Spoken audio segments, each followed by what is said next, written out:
போல் பாலபாஸ்கரன் கொடுக்கும் சிலுவையின் செய்தியை கேட்டுக்கொண்டிருக்கும் யாவரையும் இச்செய்தி மூலமாக சந்திப்பதில் பெரும் மகிழ்ச்சி அடைகிறோம். கர்த்தராகிய இயேசு கிறிஸ்துவனுடைய கிருபையும் தேவனுடைய அன்பும் பரிசுத்த ஆவியானவருடைய ஐக்கியமும் உங்கள் அனைவரோடும் கூட இருப்பதாக. ஆமென்.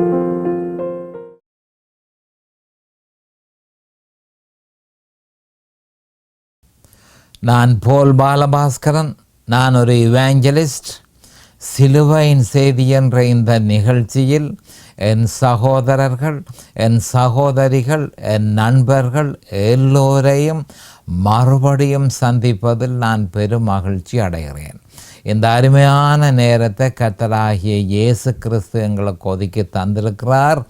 இந்த நேரத்தில் கர்த்தருடைய வேத வார்த்தைகளை உங்களோடு பகிர்ந்து கொள்வது எனக்கு மிகுந்த சந்தோஷத்தை அளிக்கிறது என்பதை நீங்கள் அறிந்து கொள்ள வேண்டும். கர்த்தருடைய வார்த்தை என சொல்லப்படும் பொழுது அது எந்த காலத்திலும் சிலுவையில் அறையப்பட்ட இயேசு கிறிஸ்துவையே பிரகடனப்படுத்துகிறது என்ற உண்மையை நாம் தெளிவாக நம்முடைய இருதயத்தில் நிலைநாட்டி வைத்திருக்க வேண்டும். ஏன் இருதயத்தில் நிலைநாட்டி வைத்திருக்க வேண்டும் என்று சொன்னால், அந்தகார சக்திகளோட பாரதூரமான போராட்டம் நமக்கு உண்டு என்று சொல்லி எபேசியர் 6:12 பரிசுத்த ஆவியானவர் பவுல் அப்போஸ்தலர் மூலம் நமக்கு தெளிவாக சொல்லியிருக்கிறார். அப்போ அந்தகார சக்திகளுடைய உக்கிரமான போராட்டத்தின் மூலம் நாம் விசுவாசத்தை திசை திருப்பக்கூடிய சாத்தியக்கூறு நிச்சயமாக உண்டு என்பதை நாம் அறிந்து கொள்ள வேண்டும்.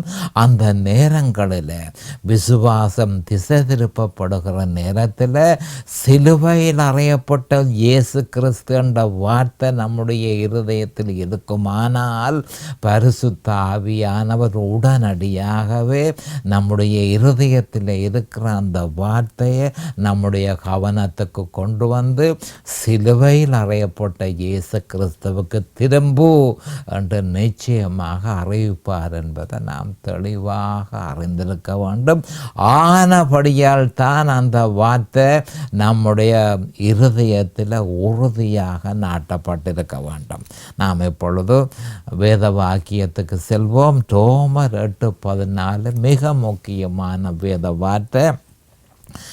மேலும் எவர்கள் தேவனுடைய ஆவியினாலே நடத்தப்படுகிறார்களோ அவர்கள் தேவனுடைய புத்திரராக இருக்கிறார்கள். அப்போ இதில் ஒரு குவாலிஃபிகேஷன், ஒரு தராதரம் போட்டு கிடக்கு. தேவனுடைய புத்திரர்களாக இருக்க உங்களுக்கு விருப்பம் இருந்தால் நீங்கள் தேவனுடைய ஆவியினால் நடத்தப்பட வேண்டும். தேவனுடைய ஆவியினால் நடத்தப்பட வேண்டும். கிறிஸ்தவ வாழ்க்கை ஆவிக்குரிய வாழ்க்கை என்பதை நாம் தெளிவாக அறிந்து கொள்ள வேண்டும். மறுபடியும் சொல்கிறேன், கிறிஸ்தவ வாழ்க்கை ஆவிக்குரிய வாழ்க்கை என்பதை நாம் தெளிவாக அறிந்திருக்க வேண்டும். நாம் இப்பொழுது ஜெபத்திற்கு கடந்து செல்லுவோம். அருமையானங்கள் பிதாவே, உமக்கு ஸ்தோத்திரம். பரலோகத்தின் தேவனே, உமக்கு ஸ்தோத்திரம். உம்முடைய குமாரன் இயேசு கிறிஸ்துவை பலியாக சிலுவையில் ஒப்பு கொடுத்து அவருடைய வெளியேறப்பெற்ற இரத்தத்தினால் தேவரே நிறங்களை மீட்டு கொண்டீர். அதற்காக என்றென்றைக்கும் ஸ்தோத்திரம் பிதாவே.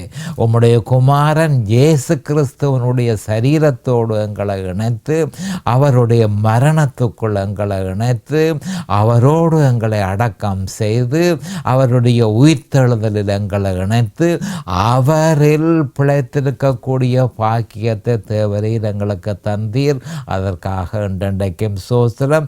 இந்த நேரத்தில் இந்த வார்த்தைகளை கேட்டுக்கொண்டிருக்கிற என் சகோதர சகோதரிகள் நண்பர்கள் எல்லோரையும் தேவரீர் ஆசீர்வதிக்க வேணும் என்றும் ஆசீர்வதித்து அவர்களை அபிஷேகித்து உம்முடைய வேத வார்த்தைகளை அறிந்து கொள்ளக்கூடிய பாக்கியத்தை அவர்களுக்கு கொடுத்தருள வேணும் என்றும் அதே நேரம் அடியேனையும் அபிஷேகித்து உம்முடைய வார்த்தைகளை நிதானமான முறையில் போதிக்கத்தக்கதாக உம்முடைய பரிசுத்த ஆவியானவர் தாமே முன்னின்று போதனையை செய்ய வேண்டுமென்று இயேசு கிறிஸ்துவின் நாமத்தினால் கேட்டுக்கொள்கிறேன் பிதாவே.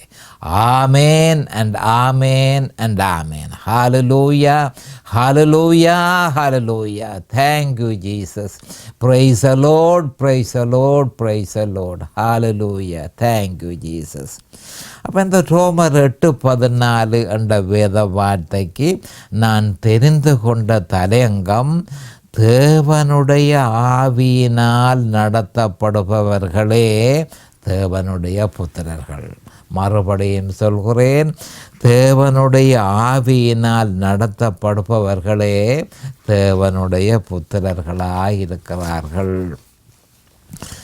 அப்போ நாம் கடந்த செய்தியில் இறுதியில் நான் உங்களுக்கு சொல்லியிருந்தேன், குறிப்பாக அதாவது வெளியில் 3:15 வெளியில் 3:15 இருந்து 3:18 வரையும் இருக்கிற வேத வாக்கியங்கள் எல்லாவற்றையும் நான் உங்களுக்கு தெளிவாக வாசித்திருந்தேன். அப்போ இந்த 3:15 வெளி 3:15 இருந்து 3:18 வரையும் இருக்கிற வேத வாக்கியங்கள் என்ற தாற்பயம் என்ன என்பதை நாம் தெளிவாக அறிந்து கொள்ள வேண்டும். இரண்டால் அது லவோதிக்கேயா சபையில் உள்ள கிறிஸ்தவர்களுடைய குணாதிசயங்களையும் அவர்களை எப்படி ஆண்டவராகிய இயேசு கிறிஸ்து பார்க்கிறார் என்பதையும் தெளிவாக இந்த வேத வாக்கியங்களில் சொல்லப்பட்டிருக்கு. வேறொரு ஆவியின் ஊடுருவல் அங்கு இருக்கிறபடியினால பரிசுத்த ஆவியானவர் தெளிவாக சொல்லியிருக்கிறார், நீ குருடனாகவும் தரித்திரனாகவும் நிர்வாணியுமாய் இருக்கிறத அறியாமல் இருக்கிறாய், உன் கண்கள் எல்லாம் மயங்கி போயிருக்கிறது என்று சொல்லப்பட்டிருக்கிறது. அப்போ இந்த வேத வார்த்தைகளுடைய தாற்பயத்தை நாம் கொஞ்சம் தெளிவாக அறிந்து கொள்ள வேண்டும். முதலாவதாக வெளி 3:15, உன் கிரியைகளை அறிந்திருக்கிறேன், நீ குளிருமல்ல அனலுமல்ல, நீ குளிராயாவது அனலாயாவது இருந்தால் நலமாயிருக்கும். அப்போ லவோதிக்கேயா சபையில் உள்ள கிறிஸ்தவர்களை பார்த்து ஆண்டவராகிய இயேசு கிறிஸ்து என்ன சொல்கிறார் என்று சொன்னால், அற்றகுறைவான விசுவாசம் ஒன்றும் கணக்குக்கு எடுக்கப்பட மாட்டாது, அது ஒன்றுக்கும் உதவாது என்பதனையே இந்த 15 வெளி 3:15 உள்ள வேத வாக்கியம் உறுதிப்படுத்துகிறது என்பதை நாம் அறிந்து கொள்ள வேண்டும். உன் கிரியைகளை நான் அறிந்திருக்கிறேன். அப்போ கிரியைகளில் இருந்து உன்னுடைய விசுவாசம் எப்படி இருக்கும் என்பதை நான் அறிந்திருக்கிறேன். நீ குளிருமல்ல, நீ அனலுமல்ல, நீ குளிராயாவது அல்லது அனலாயாவது இருந்தால் நலமாயிருக்கும். அப்போ அறகுறையான விசுவாசம் ஒன்றையும் ஆண்டவராகிய இயேசு கிறிஸ்து ஏற்றுக்கொள்ள மாட்டார். தேவன் அதுகளை கணக்குக்கு எடுத்துக்கொள்ள மாட்டார் என்பதைத்தான் இந்த வேத வாக்கியம் உறுதிப்படுத்துகிறது. 16வது வசனத்தில் வெளி 3:16, இப்படி நீ குளிருமின்றி அனலுமின்றி வெதுவெதுப்பாயிருக்கிறபடியினால் உன்னை என் வாயில் நின்று வாந்தி பண்ணி போடுவேன் என்று சொல்லப்பட்டிருக்கிறதன் ஆவிக்குரிய பொருளை சற்று விவரமாக நாங்கள் அறிய வேண்டியவர்களாக இருக்கிறோம். ஒருவன் ஏதாவது ஒன்றுக்கு வெதுவெதுப்பாயிருந்தால், மறுபடியும் சொல்லுகிறேன், ஒருவன் ஏதாவது ஒன்றுக்கு வெதுவெதுப்பாக இருந்தால் அதன் பொருள் அவன் அதனை நிராகரிக்கவும் இல்லை, அதே நேரம் ஒரு பொழுதும் அதனை ஏற்றுக்கொள்ளவும் இல்லை. இந்த மாதிரியான நிலைமையில் ஏராளமான கிறிஸ்தவர்கள் இருக்கிறார்கள்.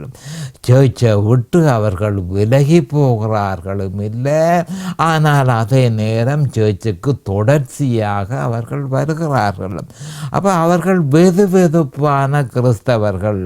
கிறிஸ்தவத்தை விட்டு அவர்கள் விலகவும் இல்லை, அதே நேரம் கிறிஸ்தவத்தை அவர்கள் ஏற்றுக்கொள்ளவும் இல்லை. இந்த மாதிரியான கிறிஸ்தவர்களால் கிறிஸ்தவ சபைகள் நிரம்பி இருக்கிறது என்பதை நாம் அறிந்து கொள்ள வேண்டும். அப்போ தேவனுடைய மனதில் வெதுவெதுப்பான பதில் பாதகமான பதிலுக்கு சமனாக இருக்கிறது. அப்போ அவரோ முற்று முழுதுமாக வெதுவெதுப்பாக நடக்கிற கிறிஸ்தவர்களை எப்படி அவர் எடுத்துக்கொள்கிறார் என்று சொன்னால், அவர் முற்று முழுதுமாக அவர்களை ஏற்றுக்கொள்ளாமல் அவர்களுடைய நடத்தைகள், அவர்களுடைய விசுவாசம் ஒன்றையும் அவர் ஏற்றுக்கொள்வதில்லை. ஏனென்றால் அவர்கள் வெதுவெதுப்பாக இருக்கிறார்கள். அவர்கள் என்னை ஏற்றுக்கொள்ளவும் இல்லை, என்னை விட்டு அவர்கள் விலகவும் இல்லை. இந்த விதமான கோலத்தை உடையவர்களாக நீங்கள் இருப்பீர்களாக இருந்தால் நான் உங்களை வாந்தி பண்ணி போடுவேன். ஆரம்பத்தில் நீங்கள் ரட்சிக்கப்பட்ட நீங்கள், என்னுடைய சரீரத்திலே ஒன்றாக இணைந்த நீங்கள், இப்போ வெதுவெதுப்பான மனோநிலையை உடையவர்களாக இருக்கிறபடியால் நீங்கள் என்னில் இருக்க முடியாது, நான் உங்களை வாந்தி பண்ணி போடுவேன் என்று சொல்லி ஆண்டவர் தெளிவாக சொல்லியிருக்கிறார். உன்னை என் வாயில் நின்று வாந்தி பண்ணி போடுவேன். அப்போ அதனுடைய அர்த்தம், இந்த மாதிரியான கிறிஸ்தவர்கள் மனம் திரும்புவதற்கேற்ற சாத்தியக்கூறு இல்லை என்பதனாலேயே நம்முடைய ஆண்டவர் அந்த மாதிரி சொல்லியிருக்கிறார். உண்மையில் தெய்வீக நிராகரிப்பு அங்கே இருக்கிறது, அதை நாம் அறிந்து கொள்ள வேண்டும். இப்படி நீ குளிருமின்றி அனலுமின்றி வெதுவெதுப்பாய் இருக்கிறபடியினால் உன்னை என் வாயில் நின்று வாந்தி பண்ணி போடுவேன். இவர்கள் ஆவியினால வழி நடத்தப்படவில்லை, இவர்கள் வேறொரு ஆவியினால வழி நடத்தப்படுகிறார்கள் என்ற உண்மையை நாம் தெளிவாக அறிந்து கொள்ள வேண்டும். அடுத்தது 17ஆம் வசனம், வெளி 3:17, நீ நிர்பாக்கியம் உள்ளவனும் பரிதபிக்கப்படத்தக்கவனும் தரித்திரனும் குருடனும் நிர்வாணியமாயிருக்கிறத அறியாமல் நான் ஐஸ்வர்யவான் என்றும் திரவிய சம்பன்னன் என்றும் எனக்கு ஒரு குறைவும் இல்லை என்றும் சொல்லுகிறபடியால். அப்போ இந்த சபையில் இருக்கிற ஒரு பிரத்யேகமான குணாதிசயம் என்னென்று சொன்னால் பொருட்செல்வம். பொருட்செல்வத்தினாலே இந்த சபை நிரம்பி வழிகிறது. ஒரு துன்பமும் அவர்களை சார்ந்து இருக்கிறது என்பதை அவர்கள் அறியாமல் இருக்கிறார்கள். அப்போ அந்த சபைகள் பொருட்களால் நிறைந்திருக்கிறது. ஐஸ்வர்யவானாகிறது எப்படி என்பதை அந்த சபைகளில் மேற்கொள்ளப்படுகிற உபதேசம். மறுபடியும் சொல்லுகிறேன், அந்த சபைகள் பொருட்களால் நிறைந்து போயிருக்கிறது. எப்படி ஐஸ்வர்யவானாகிறது என்பது தான் அந்த சபைகளிலே இருக்கிற மிக முக்கியமான உபதேசம் என்பதை நாம் அறிந்து கொள்ள வேண்டும். அப்போ இதன் முடிவு என்ன என்று சொன்னால், அவர்கள் தங்களுடைய ஆவிக்குரிய வறுமையை அறியாதபடிக்கு மயங்கி போயிருக்கிறார்கள், அறியாமல் இருக்கிறார்கள். தங்களுடைய ஆவிக்குரிய பொருட்செல்வத்தை பற்றி எந்த நேரமும் அவர்கள் எனக்கு ஒரு குறைவும் இல்லை, நான் ஐஸ்வர்ய சம்பன்னனாக இருக்கிறேன் என்று சொல்கிறார்கள். ஆனால் அதே நேரம் தங்களுடைய ஆவிக்குரிய வறுமையை, ஸ்பிரிச்சுவல் பவர்ட்டியை அறியாதபடிக்கு அவர்கள் மயக்கமடைந்திருக்கிறார்கள். இதுவே தற்போதைய கிறிஸ்தவ சபைகளின் பரிதாபகரமான நிலைமை. பொருட்செல்வத்தை பற்றி அவர்கள் தொடர்ச்சியாக சொல்லிக் கொண்டிருக்கிறார்கள். அதே நேரம் தங்களுடைய ஆவிக்குரிய வறுமையை அவர்கள் அறியாமல் இருக்கிறார்கள். நான் ஐஸ்வர்யவான் என்றும் திரவிய சம்பன்னன் என்றும் எனக்கு ஒரு குறைவும் இல்லை என்று சொல்லுகிறபடியால் இந்த சபையில் உள்ள ஜனங்கள், இந்த சபையினர்கள் தம்முடைய பொருட்செல்வத்தின் அதிகரிப்பை ஆவிக்குரிய ஆசீர்வாதத்தோடு சமன்படுத்துகிறார்கள்.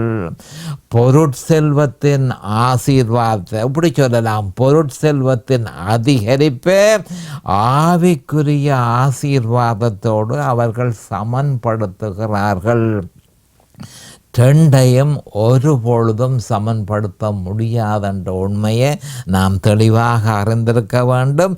ஆனபடியால் ஆண்டவராகிய இயேசு கிறிஸ்து வெளி 3:18 இந்த அவலத்துக்கு தேவையான தீர்வு என்ன என்பதை பிரகடனப்படுத்தி இருக்கிறார். அப்போ குறைகளை சுட்டி காட்டுகிறது அவருடைய வழி. அதே நேரம் அந்த குறைகளிலிருந்து தப்பி பிழைப்பது எப்படி என்பதை நிச்சயமாக அவர் சொல்லுவார். அப்போ அவர் என்ன சொல்கிறார் என்று சொன்னால், நான் நீ ஐஸ்வர்யவானாகும் படிக்கு நெருப்பிலே புடமுடப்பட்ட பொன்னையும் உன் நிர்வாணமாகி அவலட்சணம் தோன்றாத படிக்கு. அப்போ இதனுடைய அர்த்தம் என்னென்று சொன்னால், தேவ நீதியை எப்படி பெற்றுக்கொள்ள முடியும் என்பது இங்கு சுட்டி காட்டப்பட்டிருக்கிறது. தேவ நீதியை ஒரு கிறிஸ்தவன் எப்படி பெற்றுக்கொள்ள முடியும் என்பது சுட்டி காட்டப்பட்டிருக்கு. அது கிறிஸ்துவனுடைய நீதி என்பதை நாம் தெளிவாக அறிந்திருக்க வேண்டும். அது கிறிஸ்துவனுடைய நீதி. அப்போ கிறிஸ்துவிலும் சிலுவையிலும் உள்ள விசுவாசத்தின் மூலமே அதனை பெற முடியுமே தவிர வேறு எந்த வழியாலும் அந்த நீதியை பெற முடியாது என்பது தெளிவாக இருக்கிறது. அப்போ இங்கு வெளிப்படுத்தப்பட்டிருக்கிறது என்னவென்றால், லவோதிக்கேயா சபையினர் அதிகமாக சுயநீதி உள்ளவர்களாக இருக்கிறார்கள். தேவநீதி இல்லை என்றால் சுயநீதி கிறிஸ்தவனை ஆக்கிரமித்திருக்கும் என்பதை நாம் தெளிவாக அறிந்து கொள்ள வேண்டும். இவர்களிடத்தில் தேவநீதி இல்லை என்பதை ஆண்டவராகிய இயேசு கிறிஸ்து சுட்டி காட்டுகிறார். அப்போ அதனுடைய அர்த்தம் என்னென்று சொன்னால், அவர்கள் சுயநீதியினால் நிரம்பி போய் இருக்கிறார்கள். அதே நேரம் கிறிஸ்துவனுடைய நீதி இல்லாதவர்களாக இருக்கிறார்கள். ஒரு நிர்வாணமாகிய அவலட்சணம் என்பதன் ஆவிக்குரிய பொருள், இந்த சபையினர் நியாய தீர்ப்புக்கு தயாராக இருக்கிறார்கள். அப்போ தேவனுடைய நியாய தீர்ப்பு அவர்களுக்கு எதிராக வரப்போகிறது. பிசாசானவனும் அதனை நிச்சயமாக, அதாவது தன்னால் இயன்ற அளவு அதை தனக்கு சாதகமாக பயன்படுத்தி கொள்வான் என்ற உண்மையை இந்த மனுஷர்கள் அறியாமல் இருக்கிறபடியினால்தான் ஒரு நிர்வாணமாகிய அவலட்சணம் என்று சுட்டி காட்டப்பட்டிருக்கிறது. நீ உடுத்தி கொள்வதற்கு வன்பஸ்திரங்களை என்னிடத்திலே வாங்கி கொள்ளவும், வேறு ஒரு இடத்திலும் தேவநீதி கொடுக்கப்பட மாட்டாது.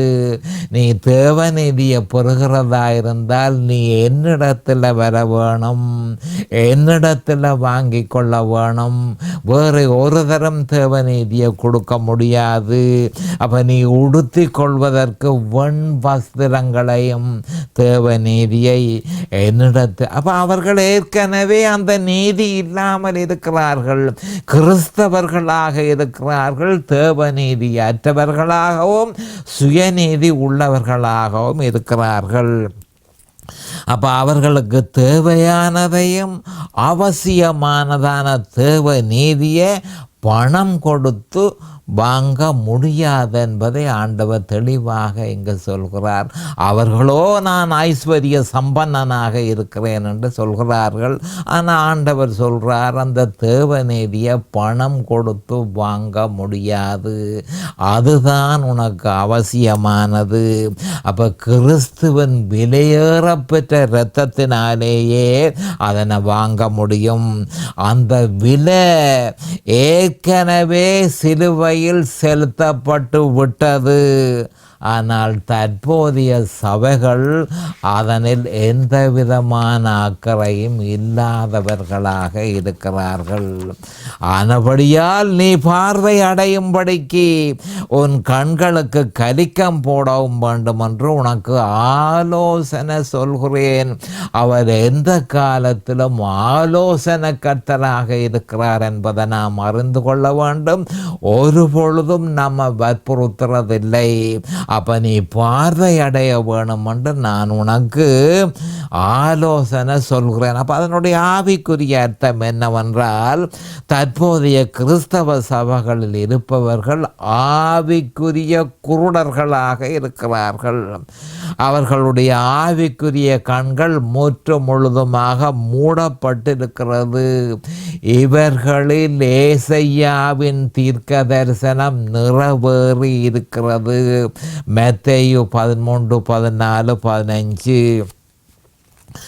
அப்போ கவனமாக இந்த சபை அதை என்ன நான் சுட்டி காட்டுறது என்னென்று சொன்னால், இந்த வெளி 3:15 3:18 வரையும் சொல்லப்பட்டிருக்கிற வேத வாக்கியங்கள் அந்த சபையில் உள்ள கிறிஸ்தவர்கள் வேறொரு ஆவியினால் வழி நடத்தப்படுகிறபடியால் அவர்கள் தேவனுடைய புத்திரர்கள் அல்ல. அப்போ எப்படி என்ன மாதிரி அது நடைபெறுகிறது என்பதையும், கடைசி சபையாகிய லவோதிக்கியா சபையில் ஏராளமான கிறிஸ்தவர்கள் இந்த துர்ப்பாக்கிய நிலைமைக்கு உட்பட்டிருக்கிறார்கள் என்பதை நாம் தெளிவாக அறிந்து கொள்ள வேண்டும். இப்போ இப்படி இருக்க தேவனுடைய ஆவியினால் இப்போ இவ்வளவு நேரம் நாங்கள் குறிப்பாக வேறொரு ஆவியினால் நடத்தப்படுவதை பற்றி பார்த்தோம். இப்பொழுது தேவனுடைய ஆவியினால் நடத்தப்படுவதை பற்றி சற்று விவரமாக பார்ப்போம். ஏனென்றால் அவர்கள்தான் தேவனுடைய பிள்ளைகளாக இருக்கிறார்கள் என்று ரோமர் 8:14 உறுதிப்படுத்தி இருக்கிறது. ஒரு விசுவாசிய தேவனுடைய ஆவியானவர் வழி நடத்த விரும்புகிறார் என்பதனையும், அவர் தேவனுடைய சித்தத்தின்படியே வழி நடத்த விரும்புகிறாரே அன்றி மனிதனுடைய சித்தத்தின்படி அல்ல என்பதனையும் முதற்கண் அந்த விசுவாசி அறிந்திருக்க வேண்டும். அப்போ தேவனுடைய பிள்ளையாக இருக்கிறதா இருந்தால் அந்த விசுவாசி சில விஷயங்கள் அறிந்திருக்க வேண்டும். முதலாவதாக அறிய வேண்டிய விஷயம், விசுவாசிய தேவனுடைய ஆவியானவர் வழி நடத்த விரும்புகிறார் என்பதை அவன் அறிந்திருக்க வேண்டும். அடுத்ததாக, அவர் தேவனுடைய சித்தத்தின்படியே வழி நடத்த விரும்புகிறாரே அன்றி மனிதனுடைய சித்தத்தின்படி வழி நடத்துகிறவர் அல்ல என்பதையும் நாம் தெளிவாக அறிந்திருக்க வேண்டும். அப்போ என்ன செய்கிறார்? எந்த காலத்திலும் அவர் சிலுவைக்கே நம்ம வழி நடத்துகிறார். மறுபடியும் சொல்கிறேன், எந்த காலத்திலும் அவர் விசுவாசிய கிறிஸ்துவின் சிலுவைக்கே வழி நடத்துகிறார் என்ற உண்மையை நாம் தெளிவாக அறிந்திருக்க வேண்டும். அதை பற்றி யோவான் 16:13-15 சொல்லப்பட்டிருக்கிறத நாம் சற்று விவரமாக அறிய வேண்டியவர்களாக இருக்கிறோம். யோவான் 16:13-15. சத்திய ஆவியாகி அவர் வரும்போது சகல சத்தியத்திற்குள்ளும் உங்களை நடத்துவார். அவர் தம்முடைய சுயமாய் பேசாமல் தாம் கேள்விப்பட்டவைகள் யாவையும் சொல்லி வரப்போகிற காரியங்களை உங்களுக்கு அறிவிப்பார். அவர் என்னுடையதில் எடுத்து உங்களுக்கு அறிவிப்பதனால் என்னை மகிமைப்படுத்துவார். பிதாவினுடையவைகள் யாவும் என்னுடையவைகள், அதனாலே அவர் என்னுடைய இதில் எடுத்து உங்களுக்கு அறிவிப்பார் என்றேன் என சொல்லப்பட்டிருக்கிறது. அப்போ எந்த காலத்திலும் பரிசுத்த ஆவியானவர் விசுவாசிய கிறிஸ்துவின் சிலுவைக்கே வழி நடத்துவார் என்பதை யோவான் 16:13-15 தெளிவாக சொல்லப்பட்டிருக்கிறது. அப்போ இந்த வேத வாக்கியத்தின் ஆவிக்குரிய பொருளை சற்று விவரமாக பார்ப்போம். சத்திய ஆவியாகிய அவர் வரும்போது, அப்போ அதனுடைய அர்த்தம் என்ன? பெந்தகோஸ்தே நாளில் 2000 வருஷத்துக்கு முன்பு ஆண்டவராகிய இயேசு கிறிஸ்து உன்னதத்திற்கு சென்று பரிசுத்த ஆவியை நமக்கு அனுப்பியிருந்தார் என்பதை நாம் அறிந்து கொள்ள வேண்டும். பெந்தகோஸ்தே நாளன்று சத்திய ஆவியாகி அவர் வந்தார் என்பதை நாம் அறிந்து கொள்ள வேண்டும்.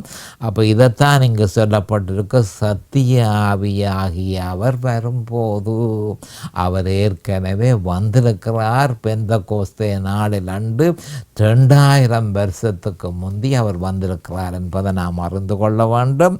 அப்போ அவர் வந்து சகல சத்தியத்திற்குள்ளும் உங்களை நடத்துவார். அப்போ அதனுடைய அர்த்தம் என்ன?